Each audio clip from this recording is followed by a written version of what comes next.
Reforms will also be undertaken to strengthen governance in public sector banks. Non-banking financial companies are playing an extremely important role in sustaining consumption demand as well as capital formation in small and medium industrial segment. NBFCs that are fundamentally sound should continue to get funding from banks and mutual funds without being unduly risk-averse. For purchase of high-rated pooled assets of financially sound NBFCs amounting to a total of 1 lakh crore rupees during the current financial year, government will provide one-time 6 months partial credit guarantee to public sector banks for the first loss of up to 10%. I shall read this again. For the purchase of high-rated pooled assets of financially sound NBFCs amounting to a total of 1 lakh crores of rupees during the current financial year, government will provide one-time 6 months partial credit guarantee to public sector banks for first loss up to 10%. Further, Reserve Bank of India is the regulator of the NBFCs. However, RBI has limited regulatory authority over NBFCs. Appropriate proposals for strengthening the regulatory authority of RBI over NBFCs are being placed in the finance bill. NBFCs which do public placement of debt have to maintain a debenture redemption reserve. And in addition, a special reserve as required by RBI has also to be maintained. To allow NBFCs to raise funds in public issues, the requirement of creating a DRR, that is a debenture redemption reserve, which is currently applicable for only public issues as private placements are exempt, this will be done away with.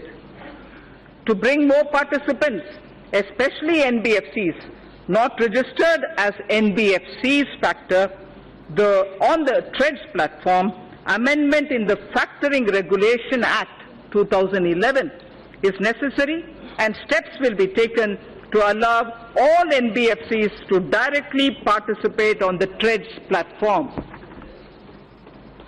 Efficient and conducive regulation of the housing sector is extremely important in our context. The National Housing Bank, besides being a refinancer and a lender, is also the regulator of the housing finance sector. This gives a somewhat conflicting and difficult mandate to the NHB. I am proposing to return the regulation authority over the housing finance sector from the NHB, National Housing Board, to the RBI. I am proposing to return the regulation authority over the housing finance sector from NHB to the RBI. Necessary proposals have been placed in the finance bill even for that. Government has announced its intention to invest 100 lakh crores in infrastructure over the next 5 years. 100 lakh crores for infrastructure over the next 5 years. To this end, it is proposed to set up an expert committee to study the current situation relating to long-term finance and our past experience with development finance institutions, and this committee shall recommend the structure and required flow of funds through development finance institutions. The situation will be reviewed by them, and they will suggest measures. Pension Fund Regulatory Development Authority, PFRDA, implements and regulates the National Pension System, the NPS, and Atal Pension Yojana through various intermediaries, including, inter alia, the NPS Trust. Keeping in view the wider interest of the subscribers and to maintain arm's-length relationship of the NPS Trust with PFRDA, steps will be taken to separate the NPS Trust from PFRDA with appropriate organizational structure. To facilitate onshoring of international insurance transactions and to enable opening of branches by foreign reinsurers in the International Financial Service Center, it is proposed to reduce net owned fund requirement from 5,000 crores to 1,000 crores, 1,000 crores. I'll repeat that sentence, sir. To facilitate onshoring of international insurance transactions and to enable opening of branches by foreign reinsurers in the International Financial Services Center, it is proposed to reduce net owned fund requirement from 5,000 crores to 1,000 crores. Government has been following the policy of disinvestment in non-financial public sector undertakings, maintaining government stake not to go below 51%. Government is considering, in case where the undertaking is still to be retained in government control, to go below 51% to an appropriate level on case-to-case basis.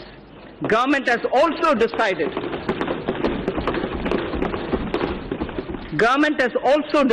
to modify present policy of retaining 51% government stake to retaining 51% stake inclusive of the stake of government-controlled institutions. Sir Speaker, in order to improve the capital flows into the Indian economy, it is important to align domestic corporate systems and practices with global ones. It is also appreciated that global finance movement in equity uses certain parameters to evaluate the stocks in which they choose to invest. The government intends to further encourage retail participation in CPSEs, which of late has shown very encouraging upward trend.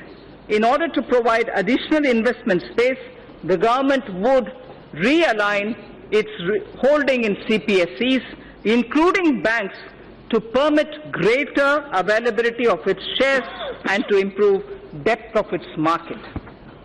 Strategic disinvestment of select CPSEs would continue to remain a priority of this government.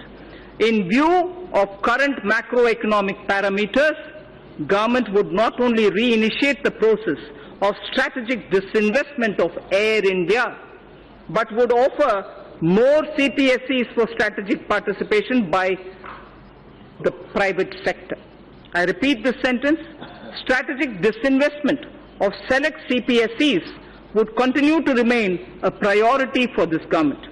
In view of current macroeconomic parameters, government would not only reinitiate the process of strategic disinvestment of Air India, but also would offer more CPSEs for strategic participation by the private sector.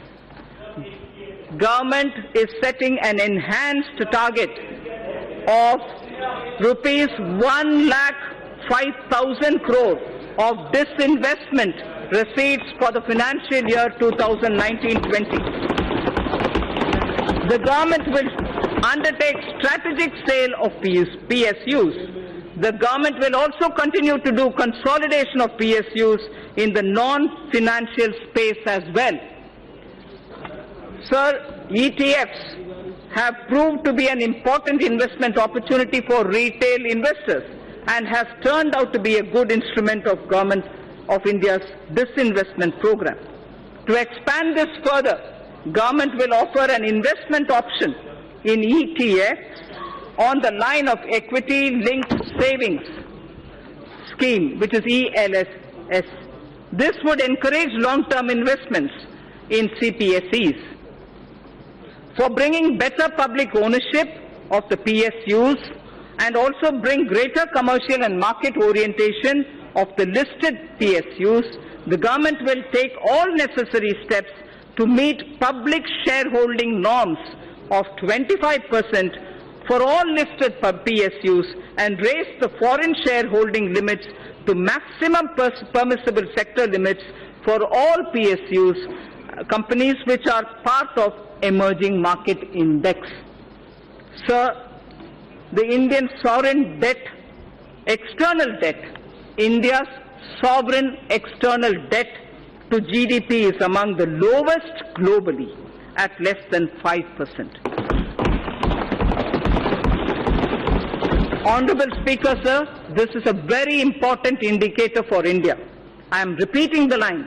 India's sovereign external debt to GDP is among the lowest globally at less than 5%. The government will start raising a part of its gross borrowing program in external markets in external currencies.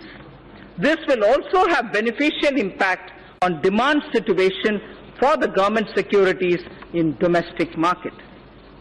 A new series of coins, sir, a new series of coins of 1 rupee, 2 rupees, 5 rupees, 10 rupees and 20 rupees, easily identifiable to the visually impaired also, were released by the government minister, by the Honorable Prime Minister on 7th March 2019.